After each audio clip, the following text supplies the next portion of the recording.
এক আল্লাহই আপনার জন্য যথেষ্ট ইনশাআল্লাহ, কাউকে লাগবে না ইনশাআল্লাহ। কেউ যদি না থাকে, এক আল্লাহই আপনার আমার জন্য যথেষ্ট। এটা কি বিশ্বাস করেন কিনা?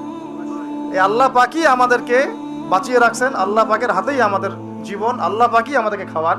আল্লাহ থাকলে কিচ্ছু লাগে না। আর যার আল্লাহ নাই, সারা দুনিয়া মিলেও তাকে সুখ দিতে পারবে না, তার কিছুই করতে পারবে না। এখন আসলে আমাদের সাথে আল্লাহ আছে কিনা একটু নিজেরাই বুঝতে পারবো।